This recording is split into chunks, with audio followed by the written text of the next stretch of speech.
Perkenalkan, nama saya Agus Setiawan, Ketua Badan Eksekutif Mahasiswa Universitas Indonesia. Sebelumnya, perkenankan saya memberikan sebuah penafian bahwa hadirnya kami hari ini, baik dari BEM ataupun OKP yang ada di Indonesia, itu adalah bentuk kecintaan kami atas berbagai kondisi bangsa hari ini. Sebetulnya, tadi malam, saya sempat mengambil momen refleksi sendiri, karena saya sangat amat sedih melihat dinamika bangsa hari ini yang seakan-akan kok rasa-rasanya malah merugikan kita sebagai bagian daripada warga negaranya. Maka dari itu saya membuat satu catatan refleksi Indonesia hari ini dengan satu tajuk, menyelamatkan demokrasi, menegakkan supremasi sipil. Kalau kita ingat beberapa waktu belakangan, terutama sepanjang bulan Agustus, terjadi krisis multidimensi yang mencakup aspek demokrasi, legislasi, sosial, ekonomi, hingga sektor keamanan. Kita bisa lihat aksi demonstrasi terjadi di berbagai titik. Dan kami pun dari golongan mahasiswa sempat turun ke jalanan, terutama ketika kami mendapatkan kabar bahwa seorang kawan kami yang mendapatkan represivitas daripada aparat penegak hukum. Kala itu, Afan Kurniawan menjadi korban meninggalnya dari aparat penegak hukum yang seakan-akan sengaja. Dan inilah yang memantik rasa kemanusiaan kami untuk berhadir di jalanan pun juga hadirnya kami hari ini. Lambat laun muncul statement dari Bapak Presiden Prabowo Subianto bahwa ada dugaan makar dari berbagai aksi yang barangkali terprovokasi oleh sebagian oknum. Dan inilah yang kemudian menghambat kami, jujur saja menghambat kami untuk turun ke jalanan lagi. Karena kami khawatir bahwa gerakan kami hari ini justru ditunggangi oleh sebagian oknum ini. Tetapi di sisi lain saya berefleksi, tidak bisa terus-terusan seperti itu. Maka kemudian di dalam forum ini, saya berharap Bapak Sufmi Dasko, Bapak Saan Mustafa, Bapak Cucun, rekan-rekan media dan seluruh mahasiswa yang hadir di sini, saya ingin ada pembentukan tim investigasi yang independen untuk mengusut tuntas berbagai kekerasan yang terjadi berlangsung sepanjang bulan Agustus ini. Juga dengan dugaan makar yang keluar dari mulut Bapak Presiden Prabowo Subianto.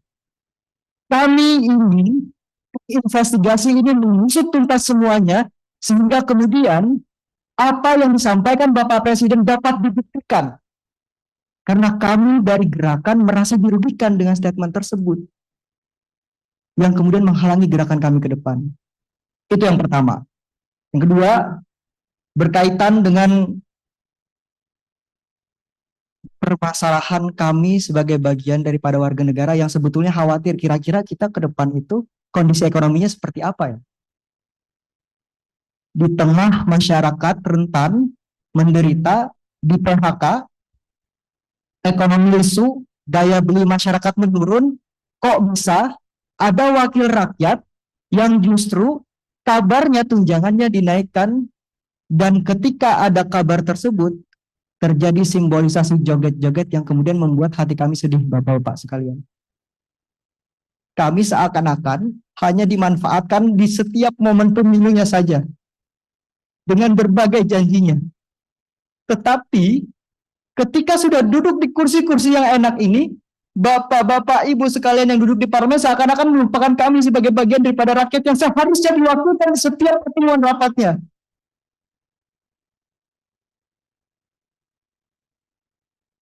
Dan saya pribadi sebagai generasi yang nantinya akan menerus perjuangan ini, saya khawatir bahwa narasi-narasi Indonesia Emas 2045, narasi-narasi bahwa apa yang ada hari ini adalah untuk anak cucu kita, justru tidak akan tercapai ke depannya. Maka dari itu saya berharap agar kita ingat kembali amanat rakyat, mandat rakyat yang dibebankan di pundak-pundak kita sekalian, agar betul-betul bisa kita perjuangkan. Mungkin itu yang ingin saya sampaikan. Tadi yang pertama, saya ingin ada tim investigasi independen untuk dibentuk sesegera mungkin, mengusut tuntas berbagai persoalan berkaitan dengan dugaan makar terutama. Sehingga kemudian kami bisa lebih lega bahwa gerakan kami hari ini ditunggangi oleh siapa, harus jelas dalangnya siapa. Dan yang kedua, kami berharap amanat yang dibebankan kepada pundak-pundak bapak-bapak sekalian itu betul-betul dijalankan untuk amanat rakyat. Mungkin itu saja dari saya. Terima kasih. Wassalamualaikum warahmatullahi wabarakatuh. Terima kasih.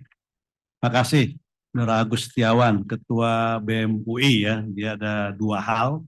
Pertama, tim investigasi terkait soal dugaan makar.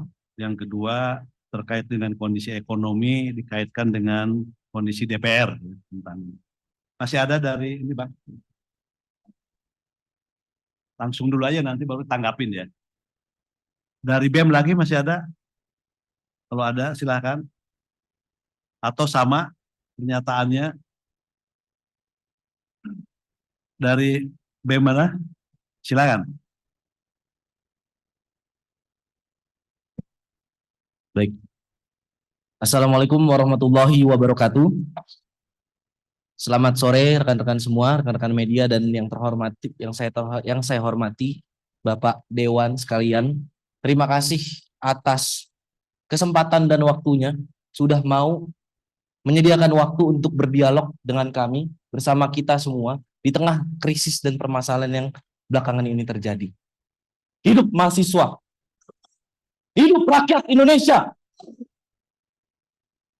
Saya Jun Colin, perwakilan dari keluarga besar mahasiswa Trisakti. Rasanya beberapa poin yang ingin saya sampaikan sebelumnya sudah tersampaikan dengan begitu baik oleh rekan saya dari BEM UI. Mungkin beberapa poin tambahan yang ingin saya amanatkan kepada Bapak-Bapak Dewan selaku perwakilan kami sebagai mahasiswa dan rakyat Indonesia tentunya. Jauh beberapa bulan, mungkin beberapa minggu, sebelum kejadian Afan Kurniawan yang begitu menyayat hati kami, terjadi pula seorang anak kecil mati, meninggal dunia di tengah krisis ekonomi yang dialami keluarganya. Mungkin rekan-rekan semua tahu, rekan-rekan media pun pasti tahu bagaimana proses kematian itu bisa keluar cacing dari, alat kelaminnya, dari hidungnya, dan ditemukan 1 kilogram cacing di dalam tubuhnya. Berselang beberapa minggu kemudian, beberapa saat kemudian, Indonesia merdeka. Kami merayakan 80 tahun kemerdekaan Indonesia. Dan apa hadiahnya? Kita mendapatkan kabar rekan-rekan bahwasannya dewan-dewan yang menjadi perwakilan dari kita semua, yang agaknya kita semua kadangkala, mungkin seringkali tidak merasa terwakilkan, namun dapat mendapatkan kenaikan gaji dan tunjangan yang begitu tinggi. Di tengah kemewahan yang sudah bapak-bapak dan ibu-ibu semua rasakan, dan di tengah tekanan krisis yang masyarakat kecil di bawah alami. Pertama-tama menanggapi hal itu, saya menuntut untuk Bapak-Bapak Dewan dan pemerintah sekalian untuk segera mengesahkan rancangan undang-undang perampasan aset sekiranya dalam kurun waktu 30 hari. Melihat bagaimana indeks persentase korupsi Indonesia yang saat ini terakhir audit itu mendapatkan skor sebanyak 22. Yang mana dalam penilaian skor itu 0 artinya tingkat korupsi itu begitu parah, dan 100 artinya negara itu begitu bersih dari korupsi. Indonesia mendapatkan skor 22 di tengah standar internasional yaitu sebesar 43. Bahkan jika disandingkan dengan negara-negara tetangga, poin kita begitu buruk sekali, Pak. Oleh karena itu, saya menuntut bapak-bapak yang terhormat untuk dapat mewakilkan suara-suara kami untuk dapat mempercepat rancangan undang-undang perampasan aset. Indonesia sekiranya kehilangan sebanyak 588 triliun akibat korupsi dalam dekade terakhir. Berdasarkan data dari KPK tahun 2024, aset recovery rate Indonesia hanya 0,2% dibanding standar internasional 3-5%. Kalkulasi impact, dana hasil perampasan dapat membiayai pembangunan 2.940 km jalan tol atau 588.000 unit rumah subsidi. Kemudian daripada itu, kami juga menuntut bapak-bapak sekalian untuk dapat segera menuntaskan pelanggaran HAM berat, hentikan kriminalisasi aktivis dan mahasiswa, jauhkan budaya represivitas terhadap hak-hak kita selaku mahasiswa dan masyarakat untuk bersuara. Saya berani bersaksi bahwasannya kami di sini kaum terpelajar, mahasiswa-mahasiswi, tidak mungkin Pak kami menyuarakan pendapat kami, aspirasi kami, keluhan rakyat, jeritan rakyat dengan tindakan-tindakan anarkis. Betul tadi kata saudara dari BEM UI, bahwasannya beberapa hari belakangan ini mungkin banyak sekali propaganda dari beberapa oknum-oknum provokator untuk mencederai nilai-nilai perjuangan yang kami perjuangkan ini. Itu sangat menghambat kami dalam bergerak. Selanjutnya, tuntutan untuk yang belakangan ini marak di sosial media. Saya kira bapak-bapak dan ibu-ibu semua tahu 17+8 tuntutan rakyat yang dilayangkan oleh masyarakat Indonesia yang sekiranya mungkin sudah tersebar lebih dari ratusan ribu.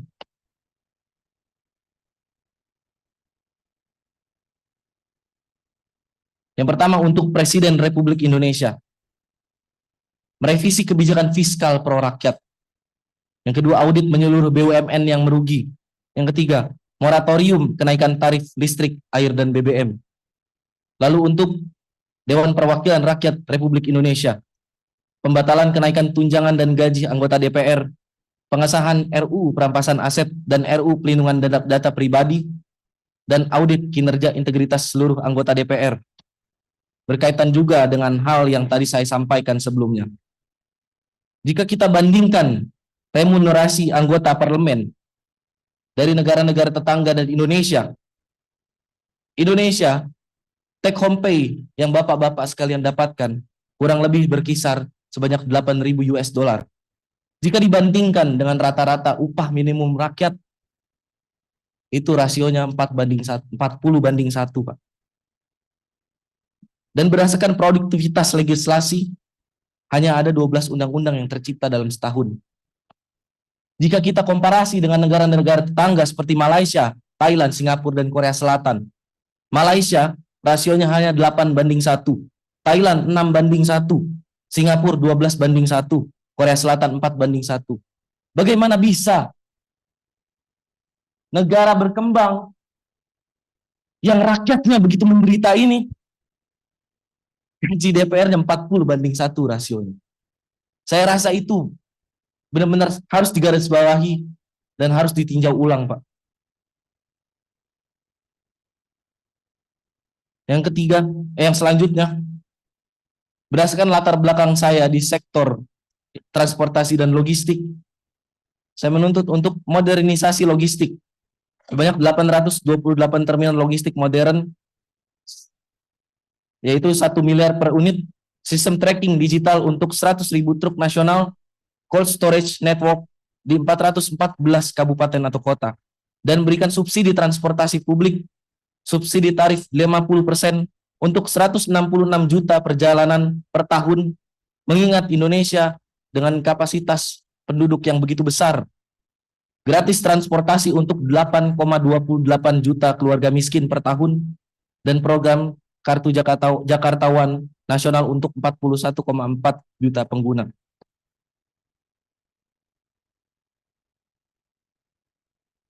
Mungkin sekiranya itu tuntutan yang ingin saya ajukan. Bahkan saya memohon untuk bapak-bapak sekalian selaku perwakilan saya dan teman-teman semua untuk dapat memperjuangkan hal tersebut. Karena ini berkaitan juga dengan integritas kita, Pak. Integritas bapak-bapak sekalian selaku Dewan Perwakilan Rakyat yang kami pilih sendiri dengan tangan kami ini. Indonesia 2045 mempunyai cita-cita Indonesia emas. Hal itu didasarkan oleh bonus demografi yang nantinya kita dapatkan di tahun tersebut. Saya harap kita semua dan bapak-bapak semua yang memiliki peran begitu krusial untuk membina generasi muda ini tidak menyia-nyiakan bonus demografi yang akan datang itu, Pak. Sekian dari saya, terima kasih. Terima kasih dari BM Trisakti. Dari OKP dulu ya kita ini. Dari GMNI, HMI ada. Saya Bagas Kurniawan, Ketua Umum PBHMI. Yang saya hormati teman-teman sekalian yang ada di sini dan juga bapak-bapak wakil rakyat yang ada di depan kita. Pada kesempatan kali ini, PBHMI akan memberikan aspirasi dan koreksi sebagai sumbangan energi kita kepada bapak-bapak pemimpin negara bahwa masih banyak generasi-generasi muda yang peduli terhadap bangsanya. Momentum sosial yang terjadi belakangan ini direfleksikan mendalam oleh PBHMI. Jadi, kami melihat ini adalah momentum yang tepat untuk kita serius membenahi institusi-institusi publik yang ada di negara ini. Ketidakseriusan kita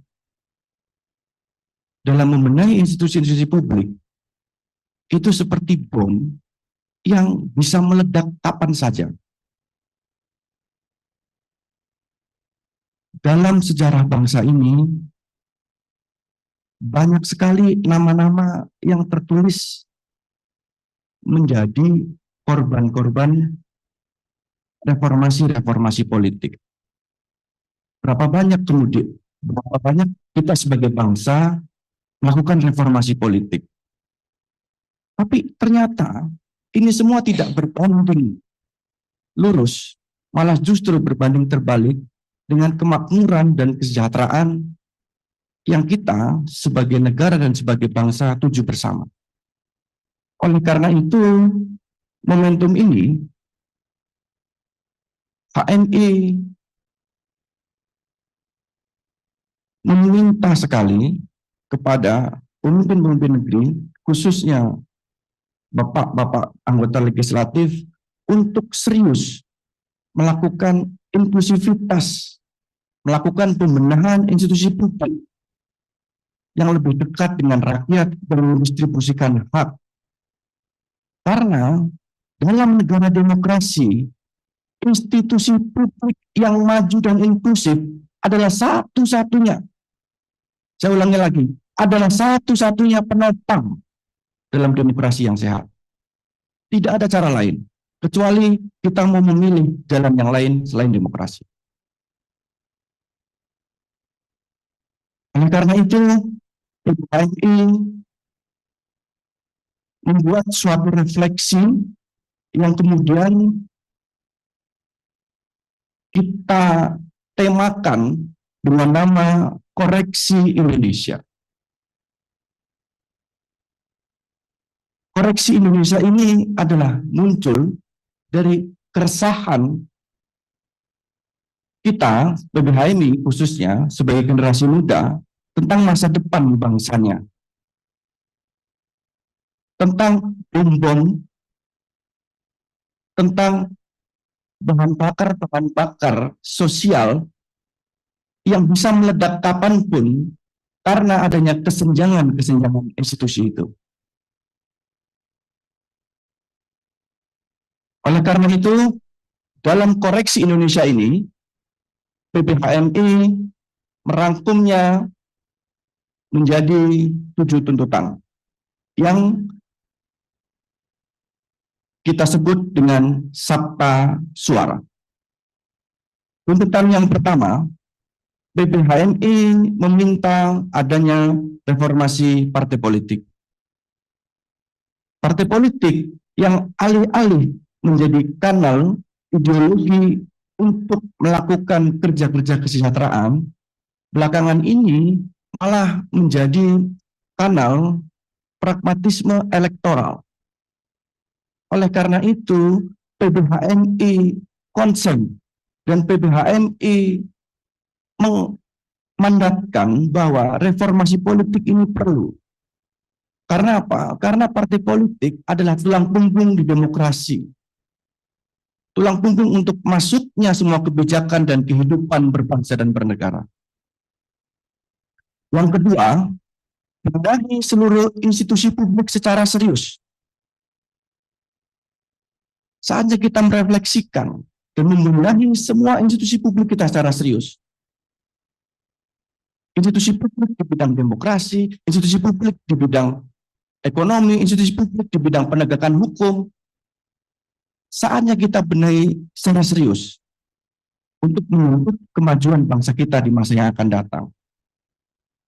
Yang ketiga, pecat wakil rakyat yang toksik untuk masyarakat. Yang keempat, efisienkan anggaran untuk pejabat dan perbaiki layanan kepada rakyat. Yang kelima, sahkan secepatnya RUU Pro Rakyat. Yang keenam, revisi Undang-Undang Nomor 13 Tahun 2003 tentang Ketenagakerjaan, di mana lebih dari 60% masyarakat Indonesia adalah sektor informal yang saat ini tidak jelas statusnya, tidak jelas benefitnya, tidak jelas insentifnya. 60% warga ini harus kita lindungi bersama. Dan yang terakhir, yang nomor 7, itu reformasi perpajakan yang lebih adil. Di mana perpajakan harus adil. Jangan seperti yang dikomunikasikan di media-media. Kalangan-kalangan atas mendapatkan amnesti, kalangan-kalangan bawah mendapatkan kenaikan pajak. Dan ketika rakyat marah, maka disebut ada provokator. Tidak, ini adalah mewakili aspirasi rakyat. Dan selain tanggung jawab intelektual PBHMI melalui Koreksi Indonesia, PBHMI juga menyampaikan tanggung jawab moral bahwa kita sudahi, cukup. Jangan ada afan-afan yang lain. Oleh karena itu, untuk komitmen itu, komitmen supremasi sipil,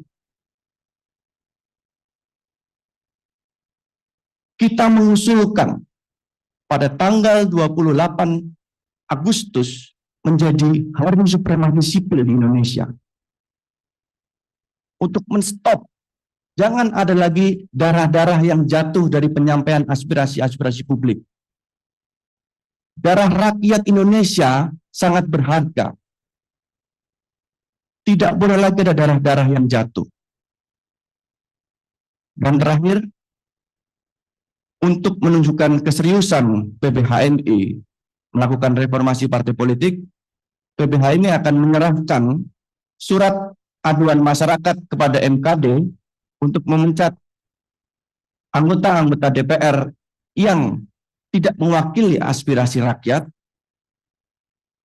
dan memberikan surat somasi kepada seluruh parpol di DPR RI untuk segera melakukan pembenahan secara bersama-sama masyarakat.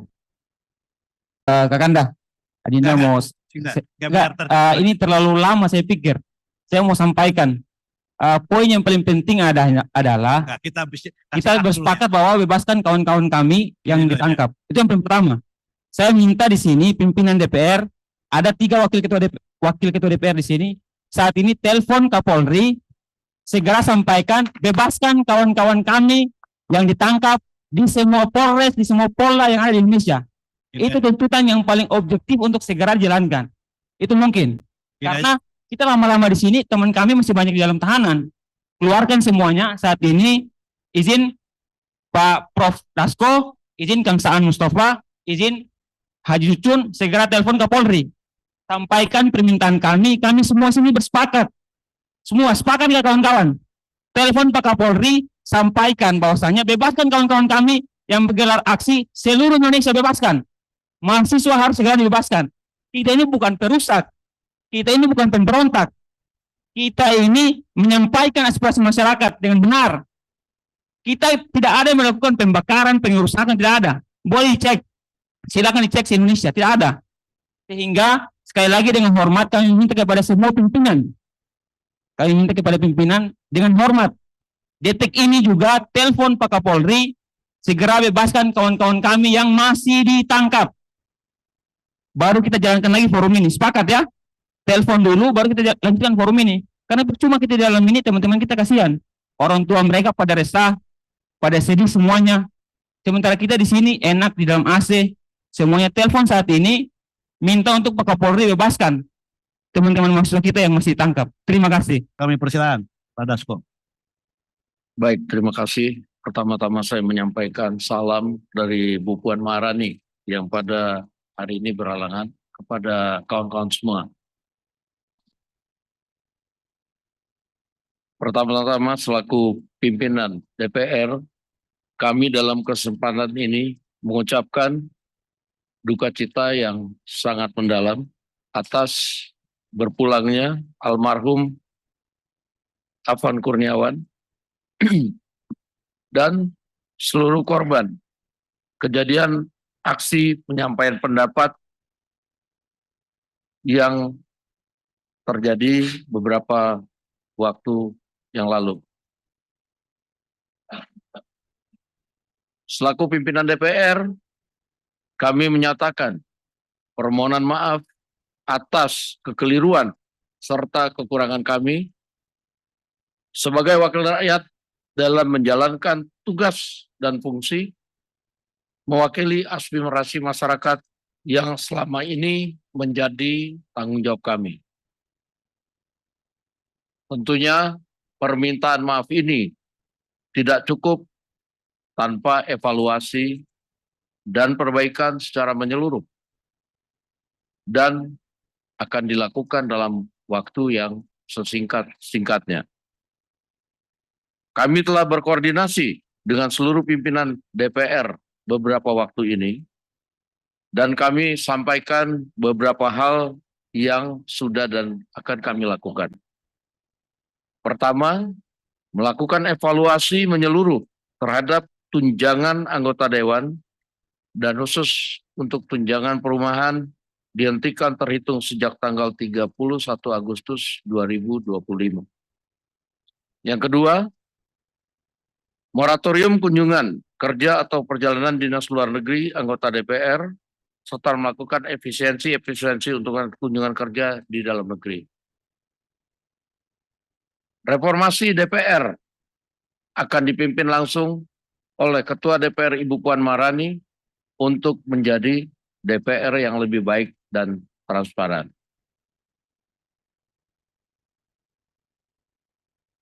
Barusan kami sudah melakukan komunikasi via WhatsApp dengan pihak pemerintah. Kawan-kawan sekalian akan diterima oleh pihak pemerintah besok untuk menyampaikan juga secara langsung karena ada beberapa hal yang nantinya itu harus dilakukan kerjasama antara DPR dan pemerintah.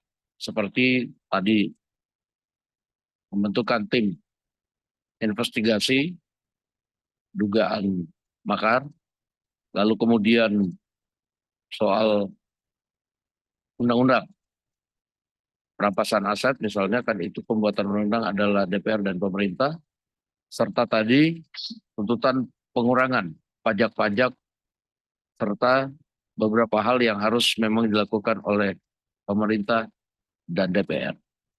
Kurang lebih dari saya itu, pertanyaan-pertanyaan lain saya akan berbagi dengan Pak Saan, dengan Pak Cucun.